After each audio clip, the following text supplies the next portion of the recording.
PSG Fan TV, bonsoir à tous, bonsoir à toi Young Steph et je te souhaite une bonne saison. On est au début, le Paris Saint-Germain s'est incliné ce soir et je vais te lancer sur ce milieu de terrain avec un jeune Titi. Donc Eric Dina Bimbe, il était accompagné de Danilo Pereira et de Ander Herrera. Comment as-tu trouvé le milieu de terrain?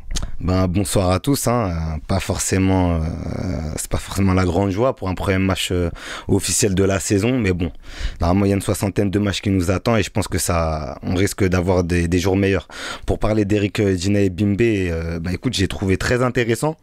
C'est vrai que lors des matchs de préparation, il avait su un petit peu sortir son épingle du lot et ce soir, on a vu un joueur plutôt intéressant avec des courses assez intéressantes. Après, c'est plus au niveau de la dernière passe, du dernier geste dans le choix de la passe où il a très souvent pêché, mais je pense que c'est un joueur qui tient de belles promesses et à voir si cette saison il reste avec nous dans le groupe, à voir si cette saison il peut pas gratter quelques minutes sur des petits matchs de Ligue 1, voire des titularisations sur des matchs de coupe.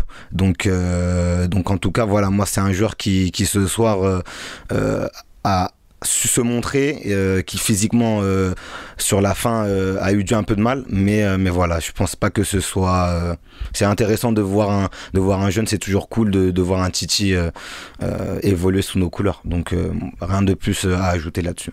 Donc comme je l'ai dit, il est accompagné de Herrera et Pereira. Qu'as-tu pensé des deux joueurs? Est-ce que tu penses que le milieu de terrain a manqué de création ce soir, quand on voit le manque d'alimentation qu'a reçu notamment Icardi?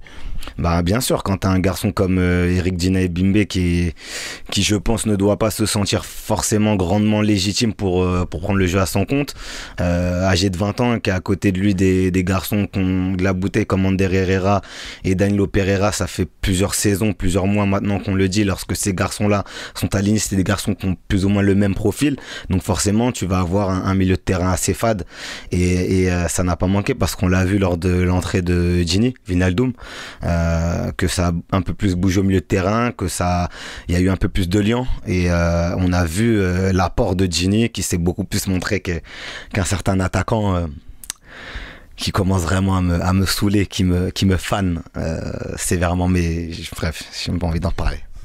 Je vais te poser une question claire. Est-ce que tu penses, après voilà, tu n'es pas, on n'est pas voyant, personne n'est voyant, en tout cas ici. J'aimerais. Est-ce que tu penses que Icardi sera vraiment le neuf que l'on attend?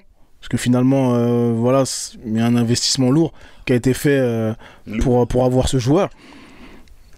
Je pense, voilà, c'est mon avis, qu'il a un niveau. Voilà. Je pense aussi. Est-ce que tu penses qu'il va réussir au Paris Saint-Germain, cette saison notamment? Compliqué de répondre dès le premier match de la saison, tu m'en poses une belle. Avec ce que tu as vu notamment. Je peux juste te dire pour les années précédentes. Je peux juste te dire qu'il a commencé en surchauffe au PSG les 6 premiers mois, on s'en rappelle tous, il a mis pas mal de buts. Après, bref, ça s'est un petit peu terni, on va dire, pour lui. Il y a eu des blessures, il y a eu le Covid aussi, il y a eu le confinement, mais ça fait quand même pas mal de mois que le garçon ne t'apporte rien dans le jeu sur le fond de l'attaque. Lorsqu'il marque en Coupe de France des triplés contre Angers, pour moi c'est épisodique, c'est anecdotique, parce qu'il traverse les mois, il traverse les semaines au Paris Saint-Germain, tel un fantôme. Là ce soir pour le Paris Saint-Germain, il était aligné en pointe avec Arnaud Kalimundo et Julien Draxler dans un 4-3-3.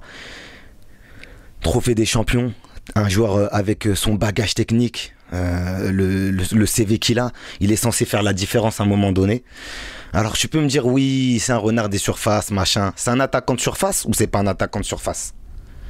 Il a rien montré et ça fait pas mal de mois qu'il ne montre rien. J'ai l'impression que le problème du Paris Saint-Germain, c'est que lorsqu'ils constatent qu'ils ont une brebis galeuse, parce qu'aujourd'hui il faut se le dire, Icardi, ça fait pas mal de mois que moi j'arrive plus à le défendre. Donc c'est que le problème du Paris Saint-Germain, c'est que quand ils voient qu'ils ont une brebis galeuse, ils mettent du temps à réagir. Donc là, moi je vais attendre de voir combien de temps le Paris Saint-Germain va réagir, va essayer de combler ce problème d'attaquant. Parce que je te dis honnêtement, il va marquer de temps en temps des petites perles, des petits buts, des petits pions, mais ça va pas être ouf. Ça va être ce qu'on a vu jusqu'ici. Je pense pas qu'il va y avoir une métamorphose. On a vu ce soir un Achraf Hakimi très entreprenant, très actif dans le couloir, qu'il a beaucoup cherché sur des centres. Parfois, c'était loupé, parfois c'était des beaux centres, c'était à sa destination. Il a jamais su être le premier sur le ballon, coupé devant le défenseur. Il n'a jamais su venir participer au jeu, il ne sait pas venir participer au jeu, redescendre, faire sortir les centraux. Il ne sait pas le faire et donner de l'espace à ses ailiers. Il sait pas le faire, c'est quelqu'un qui est statique et à un moment donné, ça fait suffisamment de mois que ça dure. À un moment donné, moi je suis supporter parisien, j'aime tous mes joueurs. On est le premier match de la saison. Petite sonnette d'alarme, même moyenne, même j'ai envie de te dire, Icardi là, c'est beaucoup trop insuffisant. Il faut commencer à penser à recruter un autre attaquant, je pense. Merci à toi. Voilà.